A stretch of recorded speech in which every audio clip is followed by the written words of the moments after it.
ಕೇವಲ 3 ಪದಾರ್ಥಗಳನ್ನು ಉಪಯೋಗಿಸ್ಕೊಂಡು ಒಂದು ಹೊಸ ರೀತಿಯ ಸ್ವೀಟ್ ರೆಸಿಪಿನ ನಾನು ನಿಮ್ಗೆ ಇವತ್ತಿನ ದಿನ ತೋರಿಸ್ಕೊಡ್ತಾ ಇದ್ದೀನಿ. ಬಾಯಲ್ಲಿಟ್ಟರೆ ಹಾಗೆ ಬೆಣ್ಣೆ ಹಾಗೆ ಕರಗಿ ಹೋಗುತ್ತೆ. ಮೈಸೂರು ಪಾಕಗಿಂತ ತುಂಬ ಮೃದುವಾಗಿರುತ್ತೆ, ತುಂಬ ರುಚಿಯಾಗೂ ಇರುತ್ತೆ. ಮಾಡಲಿಕ್ಕೆ ಸಮಯ ಕೇವಲ 10 ನಿಮಿಷ. Hello friends, welcome to Srishti's kitchen. ಇವತ್ತಿನ ರೆಸಿಪಿಯಲ್ಲಿ ಒಂದು ಹೊಸ ರೀತಿಯ ಸ್ವೀಟ್ ರೆಸಿಪಿ.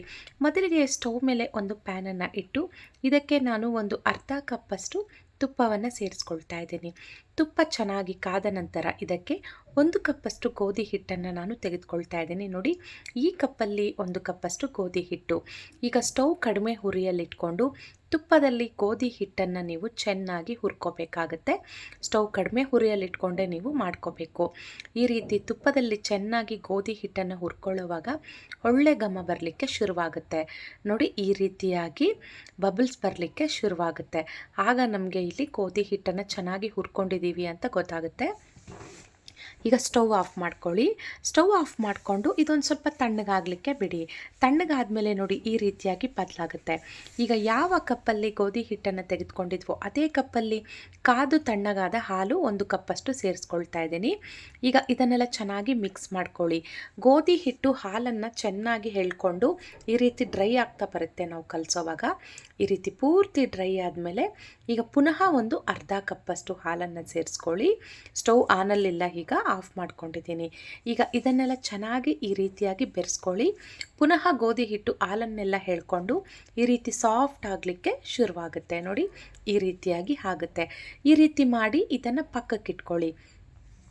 ಪಕ್ಕಕ್ಕಿಟ್ಟ ನಂತರ ಈಗ ಪುನಃ ನಾವು ಸ್ಟವ್ ಮೇಲೆ ಒಂದು ಪ್ಯಾನನ್ನು, ಅಂದರೆ ಬೇರೆ ಪ್ಯಾನನ್ನು ಇಟ್ಟು ಅದಕ್ಕೆ 1/4 ಕಪ್ಪಷ್ಟು ತುಪ್ಪವನ್ನು ಸೇರಿಸ್ಕೊಳ್ತಾ ಇದ್ದೀನಿ. ನೋಡಿ, 1/4 ಕಪ್ ಇದೆ. ಈ ತುಪ್ಪದಲ್ಲಿ ನಾವು ಯಾವ ಕಪ್ಪಲ್ಲಿ ಗೋಧಿ ಹಿಟ್ಟನ್ನು ತೆಗೆದುಕೊಂಡಿದ್ವೋ ಅದೇ ಕಪ್ಪಲ್ಲಿ 1/4 ಕಪ್ಪಷ್ಟು ಸಕ್ಕರೆಯನ್ನು ತೆಗೆದುಕೊಂಡಿದ್ದೀನಿ. ಒಂದು ವೇಳೆ ಸಿಹಿ ಜಾಸ್ತಿ ಆಗುತ್ತೆ, ಪರ್ಫೆಕ್ಟಾಗಿ ಸಿಹಿ ಇರಬೇಕು ಅನ್ನೋರು ಅರ್ಧ ಕಪ್ ತೆಗೆದುಕೊಳ್ಳಿ. ನಾನಿಲ್ಲಿ ಮಕ್ಕಳಿಗೆ ಮಾಡಿಕೊಡ್ತಾ ಇದ್ದೀನಿ, ಸ್ವಲ್ಪ ಸ್ವೀಟ್ ಇರಲಿಕ್ಕೆ 3/4 ಕಪ್ಪನ್ನು ತೆಗೆದುಕೊಂಡಿದ್ದೀನಿ. ಈಗ ಈ ಒಂದು ತುಪ್ಪದಲ್ಲೇ ನಾವು ಸಕ್ಕರೆಯನ್ನು ಚೆನ್ನಾಗಿ ಕರಗಿಸ್ಕೋಬೇಕು. ನೀರು ಹಾಕೋ ಹಾಗಿಲ್ಲ. ನೀರು ಹಾಕಿದ್ರೆ ಜ್ಯೂಸಿ ಆಗುತ್ತೆ. ಸೊ ಹಾಗಾಗಿ ತುಪ್ಪದಲ್ಲೇ ನಾವು ಸಕ್ಕರೆಯನ್ನು ಕರಗಿಸ್ಕೊಂಡು ಕ್ಯಾರಮಿಲ್ ಥರ ಮಾಡ್ಕೋಬೇಕು. ಈಗ ನೀವು ವಿಡಿಯೋದಲ್ಲಿ ಗಮನಿಸ್ತಾ ಇರ್ಬೋದು. ನೋಡಿ, ಈ ರೀತಿ ಸಕ್ಕರೆ ಎಲ್ಲ ಒಳ್ಳೆ ಗೋಲ್ಡನ್ ಬ್ರೌನ್ ಕಲರ್ ಬರುತ್ತೆ. ನೀವು ಸ್ಟವ್ ಕಡಿಮೆ ಹುರಿಯಲ್ಲಿಟ್ಕೊಂಡೆ ಈ ರೀತಿನ ಸಕ್ಕರೆಯನ್ನು ನಾವು ಕರಗಿಸ್ಕೋಬೇಕು. ಈ ರೀತಿ ಸಕ್ಕರೆ ಬಣ್ಣ ಎಲ್ಲ ಬದಲಾದ್ಮೇಲೆ ರೆಡಿ ಮಾಡಿ ಇಟ್ಕೊಂಡಿದ್ವಲ್ಲ ಗೋಧಿ ಹಿಟ್ಟು ಹಾಲಿನ ಮಿಕ್ಸ್ ಇದೆ ಅಲ್ವಾ, ಈ ಮಿಕ್ಸನ್ನು ಈಗ ಈ ಪ್ಯಾನ್ಗೆ ನೀವು ಸೇರಿಸ್ಕೊಳ್ಳಿ. ಎಲ್ಲ ಚೆನ್ನಾಗಿ ಈ ರೀತಿಯಾಗಿ ಬೆರೆಸ್ಕೊಳ್ಳಿ. ಸಕ್ಕರೆ ಮತ್ತು ನಾವು ತುಪ್ಪವನ್ನು ಹಾಕಿದಾಗಿಂದ ಈ ಕೊನೆವರೆಗೂ ಸ್ಟವ್ ಕಡಿಮೆ ಹುರಿಯಲ್ಲೇ ಇಟ್ಕೋಬೇಕು, ನೆನಪಿರಲಿ. ನೋಡಿ, ಎಷ್ಟು ಸಾಫ್ಟ್ ಆಗ್ತಾ ಇದೆ ಅಂತ ನಿಮಗೆ ವಿಡಿಯೋದಲ್ಲೇ ಕಾಣಿಸ್ತಾ ಇದೆ. ಎಲ್ಲೂ ಒಂದು ಚೂರು ಅಂಟ್ಕೊತಾ ಇಲ್ಲ. 1 ಚಿಟಿಕೆಯಷ್ಟು ಉಪ್ಪನ್ನು ಸೇರಿಸ್ಕೊಳ್ಳಿ. ಸ್ವೀಟ್ ಬ್ಯಾಲೆನ್ಸ್ ಮಾಡುತ್ತೆ. ನಂತರ ಇದನ್ನೆಲ್ಲ ಚೆನ್ನಾಗಿ ಈ ರೀತಿಯಾಗಿ ಮಿಕ್ಸ್ ಮಾಡ್ಕೊಳ್ಳಿ. ತುಂಬ ಸಾಫ್ಟಾಗಿ ಬರ್ತಾ ಇದೆ. ನೀವು ಗಮನಿಸ್ತಿದ್ದೀರಾ, ಸೌಟ್ಗಾಗಲಿ ಅಥವಾ ಪ್ಯಾನ್ಗಾಗಲಿ ಎಲ್ಲೂ ಅಂಟ್ಕೊಳ್ತಾ ಇಲ್ಲ. ಈ ರೀತಿ ಚೆನ್ನಾಗಿ ಒಂದು 2ರಿಂದ 3 ನಿಮಿಷಗಳ ಕಾಲ ಸ್ಟವ್ ಕಡಿಮೆ ಹುರಿಯಲ್ಲಿಟ್ಕೋಬೇಕು, ನೆನಪಿರಲಿ. ಈ ರೀತಿ ಚೆನ್ನಾಗಿ ಮಿಕ್ಸ್ ಮಾಡ್ಕೊಳ್ಳಿ. ನೋಡಿ, ಕನ್ಸಿಸ್ಟೆನ್ಸಿ ನಮಗೆ ಗೊತ್ತಾಗುತ್ತೆ. ತುಪ್ಪ ಸೈಡ್ಗೆಲ್ಲ ಬಿಡಲಿಕ್ಕೆ ಶುರುವಾಗುತ್ತೆ. ಈ ಸಮಯದಲ್ಲಿ ನೀವು ಸ್ಟವ್ ಆಫ್ ಮಾಡಿಕೊಂಡು ಚಿಕ್ಕದೊಂದು ಕೇಕ್ ಟಿನ್ ತೊಗೊಳ್ಳಿ ಅಥವಾ ತಟ್ಟೆನೂ ತೊಗೋಬೋದು.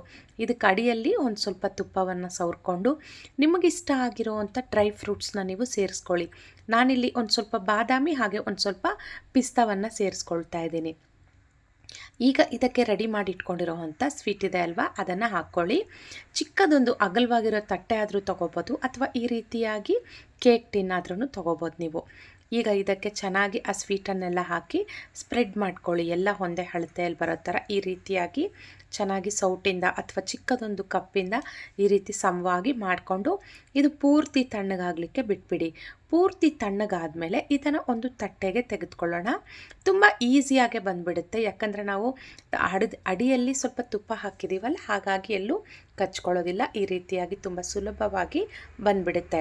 ಇದನ್ನು ನೀವು ಕಟ್ ಮಾಡ್ಕೊಳ್ಳೋವಾಗ ನಿಮಗೆ ಸ್ವೀಟ್ ಪೀಸಸ್ಸಲ್ಲಿ ಇಷ್ಟ ಆದರೆ ಸ್ವೀಟ್ ಥರ ಕಟ್ ಮಾಡ್ಕೋಬೋದು ಅಥವಾ ಕೇಕ್ ಥರ ಇಷ್ಟ ಆದ್ರೂ ಕೇಕ್ ಥರ ಕಟ್ ಮಾಡ್ಕೋಬೋದು.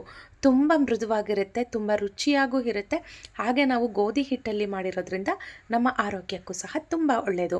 ಈ ಸ್ವೀಟ್ ರೆಸಿಪಿ ನಿಮ್ಗೆ ಇಷ್ಟ ಆಗಿದ್ದಲ್ಲಿ ನನ್ನ ಚಾನಲ್ಗೆ ಲೈಕ್ ಮಾಡಿ, ಶೇರ್ ಮಾಡಿ, ಸಬ್ಸ್ಕ್ರೈಬ್ ಮಾಡ್ಕೊಳ್ಳಿ.